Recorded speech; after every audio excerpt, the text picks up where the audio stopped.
Hi guys, പവിത്രം പ്രമോയിലേക്ക് സ്വാഗതം. അങ്ങനെ വാസവനും ഭാര്യയുമായി സംസാരിക്കുന്നതിനിടയിൽ ഭാര്യ പറയുന്നത്, നമ്മുടെ മകന്റെ ജീവിതം ഇതുപോലെ മാറ്റിയെടുത്തത് ആ വേദയുടെ അനുജത്തിയ.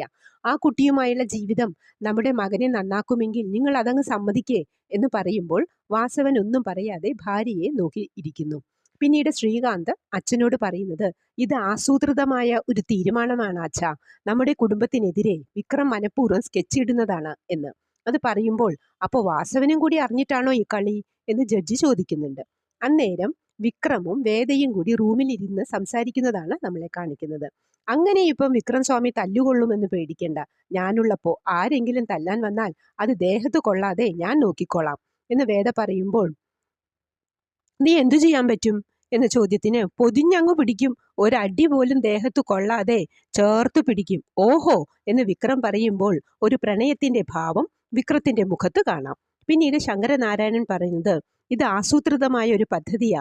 നിർഭാഗ്യവശാൽ ആ പ്ലാൻ ചെയ്യുന്നത് നമ്മുടെ മൂത്ത പുത്രിയുടെ ഭർത്താവാണ് എന്ന് വേദയുടെ അമ്മയോട് പറയുമ്പോൾ അമ്മയും ഇത് കേട്ട് വിഷമിക്കുന്നു.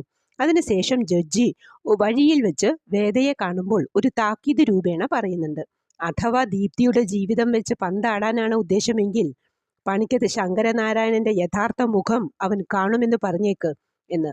അച്ഛനെ ആരോ കാര്യമായി തെറ്റിദ്ധരിപ്പിച്ചിട്ടുണ്ടെന്ന് വേദയ്ക്ക് മനസ്സിലാവുന്നു.